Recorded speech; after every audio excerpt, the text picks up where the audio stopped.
जय हिंद साथियों, स्वागत है एक बार फिर से आपका एक नई वीडियो में। अगर आप भी रेलवे ग्रुप डी का फॉर्म भर चुके हैं तो ये वीडियो आप लोगों के लिए बहुत खास होने वाली है, क्योंकि इसमें सिर्फ प्रीवियस ईयर क्वेश्चन है।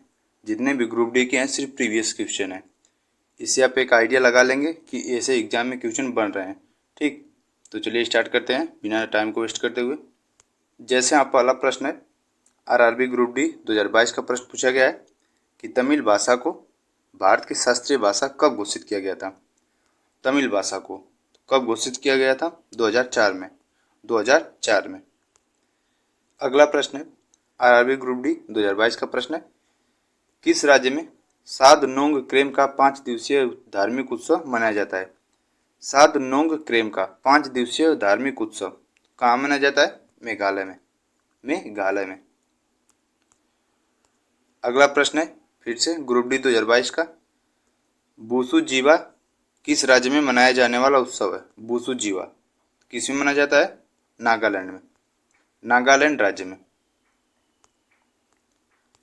अगला प्रश्न है 2022 का ग्रुप डी के, निम्नलिखित में से कौन सा पश्चिम बंगाल में सबसे बड़ा मेला है? पश्चिम बंगाल में, तो इसमें से गंगा सागर मेला है। कौन है? गंगा सागर मेला। अगला प्रश्न है आरआरबी ग्रुप डी 2022 का, कि निम्नलिखित में से कौन सा शहर प्रतिष्ठित कुंभ मेला के लिए प्रसिद्ध है? कुंभ मेला के लिए सभी को पता है कौन? प्रयागराज। प्रयागराज। अगला प्रश्न है, निम्नलिखित में से कौन सी शास्त्रीय द्रविड़ भाषा है? शास्त्रीय द्रविड़ भाषा, तो इसमें से तमिल। कौन सी है? तमिल है शास्त्रीय द्रविड़ भाषा। ग्रुप डी 2022 का प्रश्न। अगला प्रश्न है फिर से 2022 का, पैगंबर मोहम्मद की मृत्यु के बाद उनकी बातें या दिन प्रतिदिन की शिक्षाएं उनके अनुयायियों द्वारा संकलित की गई और उन्हें कहा गया, तो उन्हें क्या कहा गया? हदीस। क्या कहा गया? हदीस कहा गया। अगला प्रश्न है, प्रारंभिक हिंदू दर्शन में जीवन के कितने चरण निर्धारित किए गए हैं? प्रारंभिक हिंदू दर्शन में आरआरबी ग्रुप डी 2022 का प्रश्न, तो कितने चरण है? 4 चरण।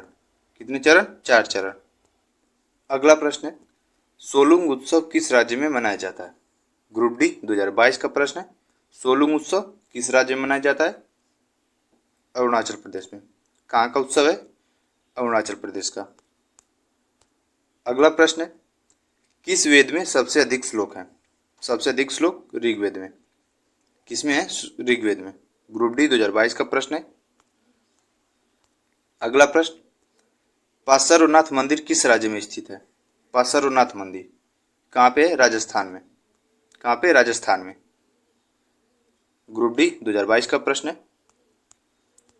अगला प्रश्न, साहित्य में नोबेल पुरस्कार पाने वाले पहले भारतीय नागरिक कौन थे? साहित्य में कौन थे? Rabindranath Tagore ji. RRB group D 2022 का प्रश्न अच्छा प्रश्न है, हो सकता है नोबेल पुरस्कार से एक क्वेश्चन पूछ ले इस बार।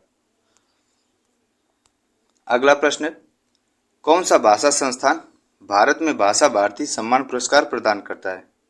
ग्रुप डी 2022 का प्रश्न, तो भाषा भारती सम्मान पुरस्कार केंद्रीय भारतीय भाषा संस्थान प्रदान करता है। केंद्रीय भारतीय भाषा संस्थान।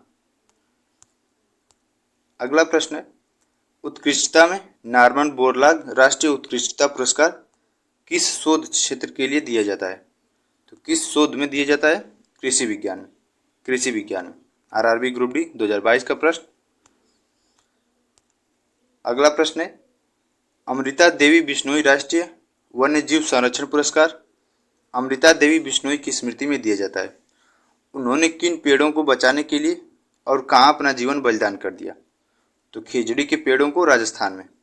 खिजड़ी के पेड़ों को राजस्थान में। आरआरबी ग्रुप डी 2022 का प्रश्न है।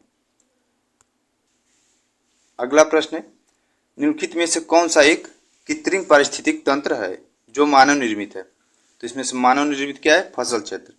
मानव निर्मित कृत्रिम पारिस्थितिक तंत्र फसल क्षेत्र है। ग्रुप डी 2022 का प्रश्न है। अगला प्रश्न है, ओजोन छिद्र कहाँ स्थित है? ग्रुप डी 2022 का प्रश्न, ओजोन छिद्र कहाँ स्थित है? अंटार्कटिका के ऊपर। अंटार्कटिका के ऊपर। अगला प्रश्न है, एक विशेष इलाका अजैव निम्नीकरण अपशिष्ट के उत्पादन को कम करने के लिए 3 पुनर्चक्रण, पुनः उपयोग और कम करने पर ध्यान केंद्रित कर रहा है। इनका पालन करने का सही क्रम क्या होगा? तो पहले लघुकरण करेंगे, उसके बाद पुनः उपयोग, उसके बाद पुनः चक्रण। ये भी ग्रुप डी 2022 का प्रश्न है, अच्छा प्रश्न है। अगला प्रश्न है, तडोबा राष्ट्रीय उद्यान भारत के किस राज्य में स्थित है?